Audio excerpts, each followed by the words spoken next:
Hey everybody, this is Monday Night Football on EA Sports. On deck, we've got what should be a great matchup between the Detroit Lions and the Green Bay Packers. I'll be back at halftime to look at some of these stats and scores from Sunday's action. But for now, it's Monday Night Football. And to call the action, here are Brandon Godden and Charles Davis. Okay, Coach, historic Lambeau Field. Fittingly, it butts up against Lombardi Avenue here in the heart of Green Bay, Wisconsin. The scene a few moments ago, here it is. It's unlike any other in sport as both teams made their way out of the tunnel. These folks are fired up as their guys are ready to do battle between the Detroit Lions and the Green Bay Packers. With Charles Davis, as always, I'm Brandon Godden. Charles, you talk about storylines in this one. I think it begins and ends with our two quarterbacks, certainly two of the best in the business. And nowadays, I don't think you can get by for long periods of time without a top-flight quarterback. The way the game is played, with all the responsibility he has and how the game flows through him, if he's not on the top of his game, your team's not going to benefit at all.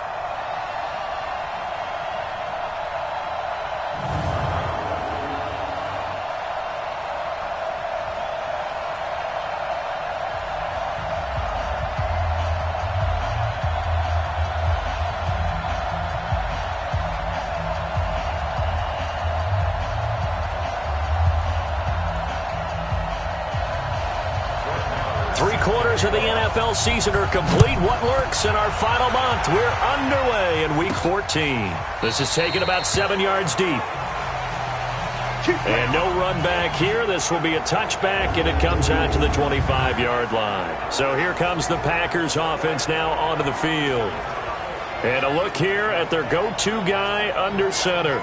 And what I enjoyed watching this week when we had a chance to watch them at practice, the easy camaraderie that he has with his offense. A lot of respect. A lot of respect, and frankly, I thought it spilled over to the defense. The defensive guys were coming over and teasing and joking with him. You can tell they respect the heck out of him and really want to play well for him. Now the man from UTEP, this is Aaron Jones. And some room to roam now. 25 yards, the pickup there, and also a first down. That outside handoff to the left, that play has to warm the heart of an offensive line coach because they controlled the left side where they were supposed to. They didn't allow anything to leak from the backside on the right side of the offensive line either. Well played. Yeah, it created a big run. And he'll give it here to his running back. And he was able to shed the tackle, but the reserves come in for the stop. Bud Dupree, a former first-round pick, in on the stop. And this O-line, it is the lifeblood of the offense. They established the tone. Mean, nasty, physical. They can't wait to get after people. That allows the rest of the offense to feel confident. Hey, keep it up, keep it up. There you go. And now some motion before the snap. And this will be our first penalty of the night's proceedings. So that'll back them up 5. Still second down. And that false start penalty certainly not helping their cause here. Second down and long. After the penalty, it's Jones. If they didn't have that penalty a moment ago, it'd be a first down. Still a nice 13-yard pickup. This is 3rd and 1. Very likely 4-down territory, even if they don't get it, though. They'll try and run for it with Jones. And he's able to get the first before he's taken down at the 36. They get 5 out of that one, and it moves the chains. Defensively here, you're facing a top-5 team in terms of points scored in the NFL. So when they're that high-powered, you've got to find a way to hold them under 20, because to me, that's the magic number. 20 points. And under the Lions' pressure, he's brought down. And that's their first sack of this game. But how about last week? 6 sacks, great coverage downfield, which helped that pass rush. They are really working in sync right now.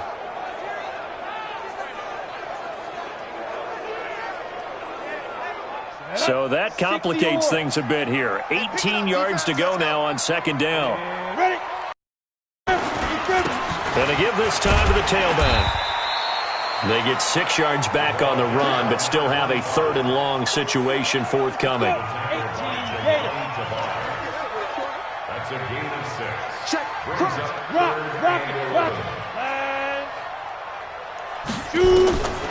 They're going to look to throw. He's got Adams on the hookup. And they move this all the way down to the 9. They're able to convert on 3rd down, and that sets up a 1st and goal. That's the number 2 receiver in the NFL in terms of yardage. And tell you what, a few more plays like that, he won't be number 2 for long. But that's what often happens when you have competitors running around the field. These guys know where they stand in relationship to yardage, totals, numbers, the whole deal. And let's face it, all of them, they all want to be number 1. They'll try and run for it on 1st and goal. And a short pickup there down to about the 9. Only a yard that time, 2nd and goal. Time to roll through the starters defensively for Detroit. They're going to need to be strong against the run in this one. And stopping the run, that's been an issue for them all season long. Aren't you glad that you're not coaching the defense right now? I'm very glad. They said that they've seen it in doses, but very, very small doses. Yeah, you've got to be consistent. It's down in and down out, being able to play it, understand what you have to get done, and finally stop some people, put them on the ground. And down he goes. Pressure gets him back at the 14. Charles, a little bit of feast or famine on this drive. They moved the ball okay, but they've been sacked twice now. And they've got to figure out how to plug that leak a little bit, right? Keep them away from the quarterback because when he's not being hit, as you mentioned, they're moving the ball well. Now back to throw. And he's going to go down again.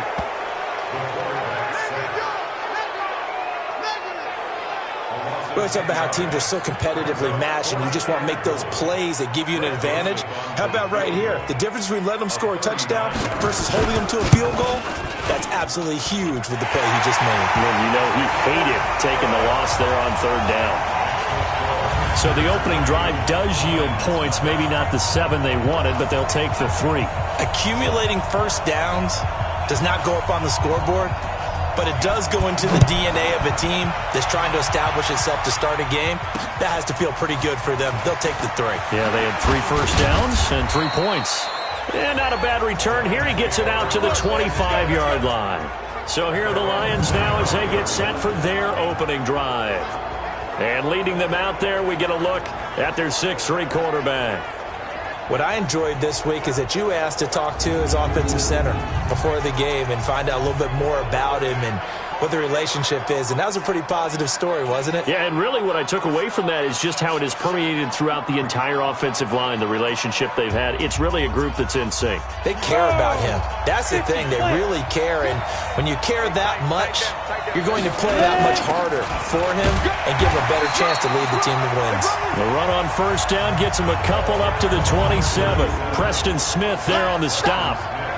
And the big boys up front in the trenches. What do you think of the O-line, Charles? I love them because this is a group that's so cohesive. They know what the man next to them is going to do at all times, and they operate as a terrific unit. The last run got a couple. Here's 2nd and 8.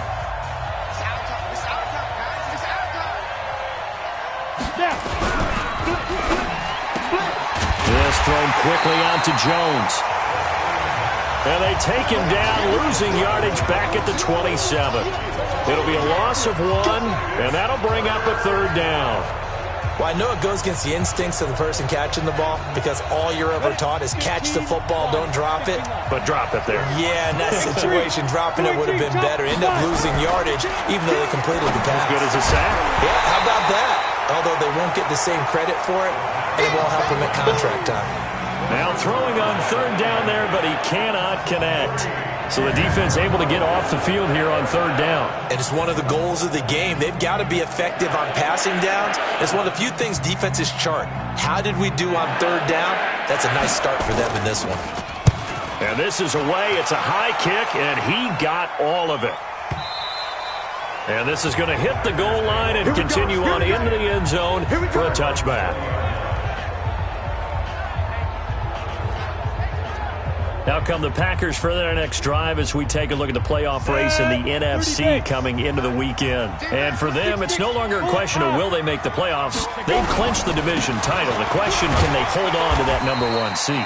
And this is where the mental fortitude comes to play, doesn't it? Because now you're not just the coach talking about it, his team talking about it to each other, supporting each other, carrying each other along, because having that #1 seed means everything in the NFL. It does. So even though the division title's clinched, shouldn't take the foot off the gas. No, not at all. Play it all the way through. I think we've seen that in recent years in the NFL. The teams that play and play to win each and every game, they're the ones to deal with in the playoffs. A second down pass play there, but it's incomplete. So the incomplete pass on the last play, and that leads us to a 3rd and 3. Back to throw. Flushed out right. He can run for it, and he will. Well, this is going to depend on the spot, but it's not a very generous one. He looks to be about a yard or so short. And, partner, I would guess that in his headset he was hearing from his coach, it's 3rd down, don't take a sack. And in this case, he's able to avoid the pressure and get out of there. He doesn't get the 1st down, but he does turn a possible loss into positive yardage. 43 yards on the punt, return of 4, and the Lions will take over. The Lions offense heading out as we give you a look at the playoff race coming into the weekend in the NFC. And I tell you, 4 weeks still to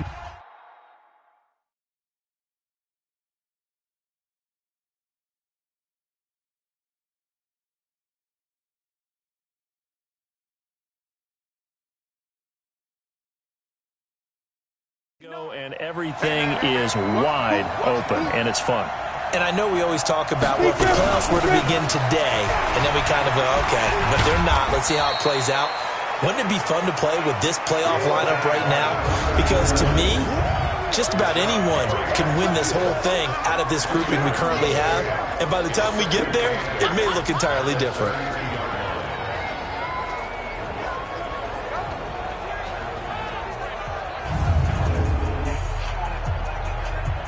The last run good for 2. Here's 2nd and 8. Matchbox right.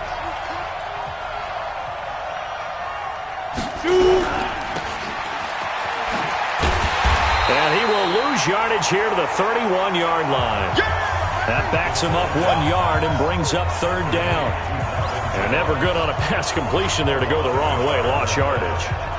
No, for some reason it seems to work better when you throw it downfield or you can move the ball downfield running it that way, doesn't it? But in this case, if you're the defensive guys, you're energized, executed well, and you caused a lost yardage play. That's going to feel good and look great in film.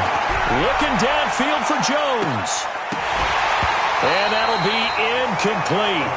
Well, they took their shot all right, but it comes up empty, and it's 4th down. I think the punter might start to get into a pretty good rhythm here if he keeps getting opportunities. But that's the last thing his team wants to have happen, right? The last thing you want to see is your punter feeling pretty good because he's out there all the time. Yeah, first quarter only, but they're 0 for 2 on 3rd down conversions to start this thing. Here's Ryan Quigley now as he'll punt it away for the 2nd time. He steps into this one, and this is a rocket.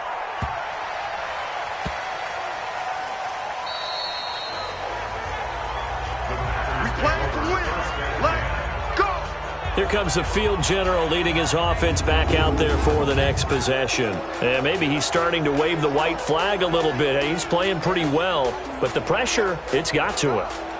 Has to find a way to step around it, step through it, or just handle it. Because, as you mentioned, he's having a pretty good day overall. Just the hits keep coming and taking those sacks. That's not the way that they want to finish a ball game with their quarterback on the ground so much. And he'd like to stay upright. When he's been upright, he's been pretty good. Now here's a pass on 1st down that's knocked away and incomplete. Knocking it away there defensively, Justin Coleman. An incomplete pass on 1st down. That leads to a 2nd and 10. And he'll get this only up to about the 3-yard line. Call it about a gain of 3, and they'll be looking at a 3rd and 7 coming up. Facing the prospect of a punt from their own end zone, they need some cushion. Let's see what they can do on 3rd down. Rolling to his right, and he's going to drop this off to his fullback. Give him 10 there, good enough for a Packer 1st down. Sometimes it's designed, and sometimes you just have to know when to leave the pocket and move and make something happen. And on that play, he was able to get on the run and was still accurate throwing the football.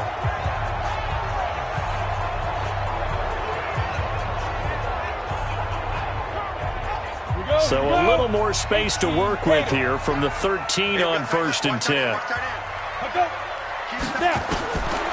He'll look to throw. Going right side here, and that's complete. And this will leave him a yard short. Nice pickup of 9 yards on 1st down. That last catch short of the marker by just a yard leaves him with a very manageable 2nd and 1. From the shotgun, a give to Jones. And he'll be corralled right around the 34.